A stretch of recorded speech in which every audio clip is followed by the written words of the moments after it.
ரமேஷ் சேதுராமன் ரெண்டு முக்கியமான விஷயம். ஆர்கே எழுப்பின கேள்வியும் மணி அவர்கள் எழுப்பினதும் ரொம்ப முக்கியமானது. எல்லாருமே போர் தேவையில்லைன்றதுல எல்லாருக்குமே அந்த நிலைப்பாடு தான் இருக்கும். ஏன்னா இரண்டு பக்கமும் சேதாரம் இருக்கும் அப்படின்னு.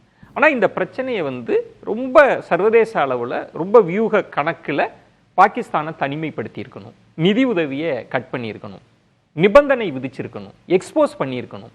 அப்படி எதுவுமே பண்ணாமல் ஒரு தாக்குதல், பெரிய உலக நாடுகளோட ஆதரவுலாம் இல்லை, தாக்குதலை நிறுத்திட்டோம். அமெரிக்கா அதை கிரெடிட்டை கிளைம் பண்ணுறாங்க. இத்தனை ஆண்டு காலம் உள்ளுக்குள்ளே எந்த மூன்றாவது நாடும் வரல. இன்னைக்கு நான் காஷ்மீர் பிரச்சனைக்கு மத்தியஸ்தம் பண்ணுறேன்னு வரேன்ற அளவுக்கு பிரச்சனை போயிடுச்சுன்னா ஏதோ ஒரு வகையில் நம்ம யாரையும் குறைச்சி மதிப்பிடலை, வியூக வகுப்பில் நமக்கு பின்னடைவு. அதுதான் கர்னல் கூட நாசுக்கா சொன்னார். அப்படிதான் புரிஞ்சுக்கணுமா அதை? அது போர் அப்படின்னு ஒரு விஷயம் நடந்தால் நீங்கள் சொன்ன மாதிரி யாருக்கும் இஷ்டம் இல்லை அப்படிங்கிறது. ஆனால் இன்னைக்கு நிலைமை எப்படி இருக்குது அப்படின்னா, ஒரு குறிப்பிட்ட நாடுகளுக்கு நடுவில் இந்த போர் பதற்றம் ஏற்படுது அப்படின்னாக்க ரொம்ப ஸ்ட்ராட்டஜிக்கலி இம்பார்ட்டன்ட் கண்ட்ரிஸ், இல்லைன்னா அந்த நாட்டிற்கு பக்கத்தில் இருக்கக்கூடிய நாடு ஒரு முக்கியமான சக்தி வாய்ந்த நாடாக இருந்தால், ஒரு உதாரணத்துக்கு சொன்னால் யுக்ரைன், ரஷ்யா நம்ம சொல்கிறோம். காரணம் என்ன? ரஷ்யாவை எதிர்க்கக்கூடிய இந்த வெஸ்டர்ன் இன்ட்ரெஸ்ட் இருக்குங்கிறத நம்ம பார்க்குறோம். அதனால் அதை தொடர்ந்து இப்போது விவாதங்கள் கடந்த காலங்கள் எப்படி இருந்தன, இலவசமாக இந்த ஆர்ம்ஸ் அண்ட் அம்யூனிஷன்ஸை உக்ரைனுக்கு என்னென்ன நாடுகள் கொடுத்தாங்கன்னு பார்த்தோம். ஆனால் ட்ரம்ப் வந்ததுக்கப்புறம் லேட்டஸ்ட்டாக ஜெலன்ஸ்கியை கூப்பிட்டு அவர் என்ன பேசினார்னு பார்த்தோம். அவர் சொல்லும்போது நீங்கள் கண்டிஷனே இல்லாமல் ரஷ்யா சொல்கிற டேர்ம்ஸ் அண்ட் கண்டிஷன்ஸை ஒத்துட்டு நீங்கள் இந்த போர் இது பண்ணோம், இல்லைனா இது மூன்றாம் உலக போருக்கு வழிவகுக்கும் அப்படிங்கிற மாதிரிலாம் பேசுகிறாருங்கிறத நம்ம வெளிப்படையாக பார்க்குறோம். ஸோ இதில் இவங்க இதை சொன்னதுக்கப்புறமும் இப்போ லேட்டஸ்ட் ஆர்ம்ஸ் அண்ட் அம்யூனிஷன்ஸ் கொடுக்குறாங்க. காரணம் என்ன? யுக்ரைனில் இருக்கக்கூடிய கனிம வளங்கள் மீது பிரிட்டனுக்கும் சரி அமெரிக்காவுக்கும் சரி எந்த மாதிரியான இன்ட்ரெஸ்ட் இருக்கு அப்படிங்கிறது ஆல்மோஸ்ட் அமெரிக்கா கைக்கு போயிடுச்சு.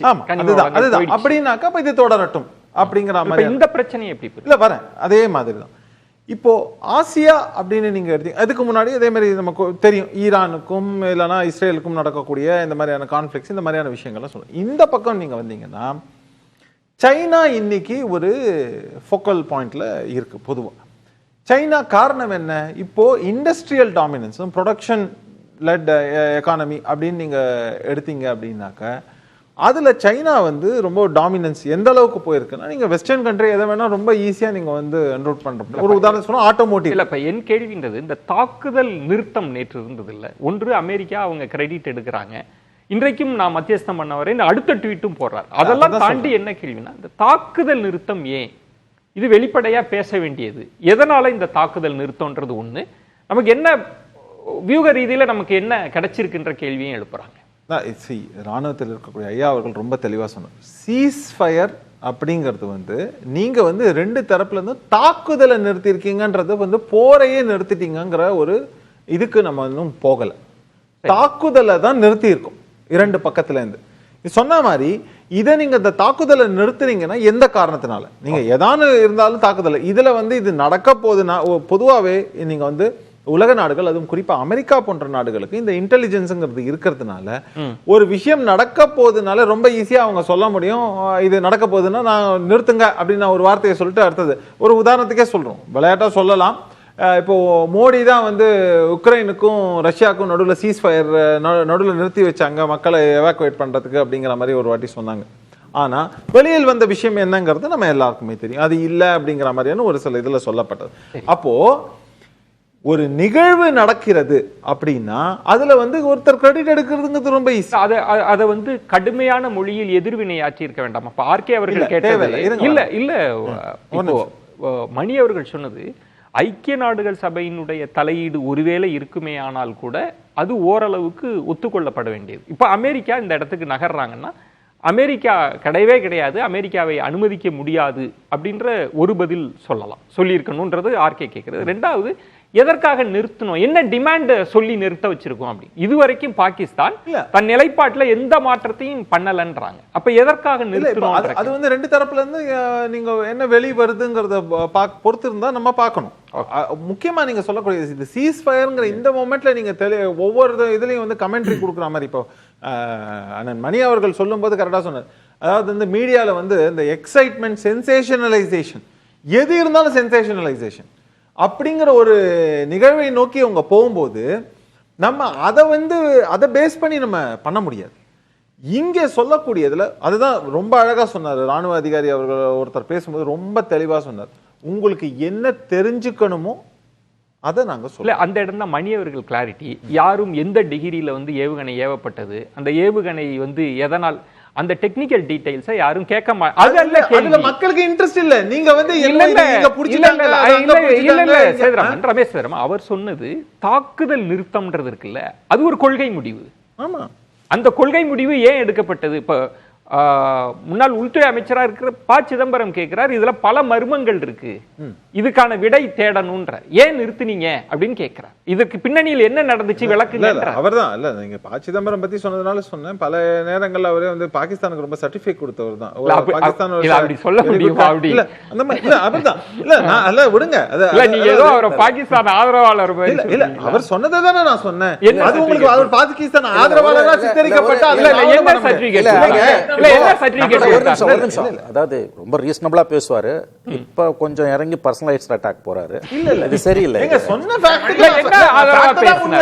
ரமேஷ் சேதுராமன் என்னோட சொந்த கருத்தை நான் சொல்லியிருந்தா வேற விஷயம். உங்களுக்கு ஒரு நிமிஷம் தரேன் ரமேஷ் சேதுராமன், ஒரே ஒரு நிமிஷம். இல்ல ஒரே ஒரு நிமிடம் தரேன். ப. சிதம்பரம் அப்படி என்ன பாகிஸ்தான் ஆதரவு நிலைப்பாடு எடுத்தார் சொல்லுங்க. இப்போ நம்மளுடைய நாட்டிலேயே வந்து கரன்சி பிரிண்டிங் மிஷின்ல இருந்து ஆரம்பிச்சு நம்ம அங்க கொடுக்கறதுக்கு யார் காரணங்கிறது எல்லாருக்கும் தெரியும். நீங்க பாகிஸ்தான் ஒரு நிமிஷம் வரேன், இது காரணம் இல்ல, இது சரியான ஒரு நிமிஷம் பாகிஸ்தானை பற்றி கடந்த காலங்களில் விமர்சனங்கள் சொல்லுங்கன்ற, அது என்னன்னு கேக்குறேன். நிமிஷம் அவர் வந்து அது குட் கண்ட்ரின்னு அவர் சொல்லிட்டு போனார். அவர்களும் நல்லவர்கள் தான்ங்கிற ரேஞ்சுக்கு பேசிட்டு போனார். இன்னொரு விஷயம் எப்ப இல்ல, ஒரு நிமிஷம் கடந்த காலங்களில் சொல்ல போறேன், ஒரு நிமிஷம் வரேன்.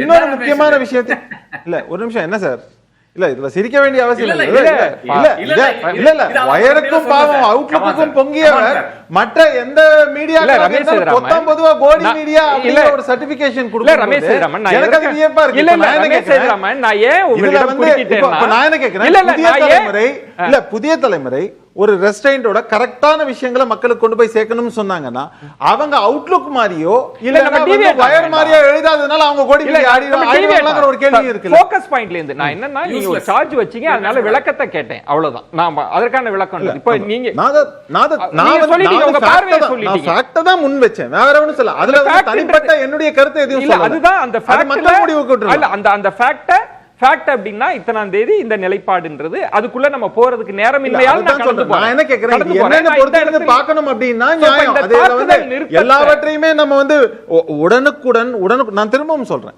இதுல வந்து உடனுக்குடன் எல்லாருக்கும் எல்லா நேரத்திலும் எல்லாவற்றையும் தெளிவுபடுத்த வேண்டும் அப்படின்னு சொல்றது இது ஒரு நியாயமான விஷயமா இருக்குமாங்கிறதா என்னுடைய கேள்வி. பாயிண்ட், ஒரு பாயிண்ட் நல்ல. இதுல என்ன இருந்ததுன்னா, இப்ப கர்னல் எல்லாம் இப்ப நிறைய விவாதங்கள் இதை ஒட்டி பேசுறப்ப பலருமே ராணுவ உயர் அதிகாரிகள் ஓய்வு பெற்றவர்கள்லாம் பேசுனது வந்து, இந்த முறை வந்து சர்வதேச தலையிட்ட இந்தியா அனுமதிக்காது, நிபந்தனைகள் இல்லாமல் தாக்குதல் நிறுத்தாது.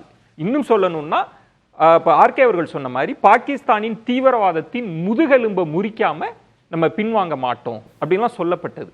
ஆனால் தாக்குதல் நிறுத்தம் வந்த பிறகு அது என்ன கொள்கை முடிவை தெரிஞ்சுக்கிறதுக்கு எதிர்கட்சிகள் கேட்குறாங்க. அது தெரிஞ்சுக்கிறதுக்கான வாய்ப்பு இருக்கா? அப்படி தெரிஞ்சுக்கலாமா, இல்லை ராணுவ ரகசியமா அப்படின்றது ஒரு பிரேக்குக்கு அப்புறம் விரிவாக பேசலாம் அப்படின்னு நினைக்கிறேன்.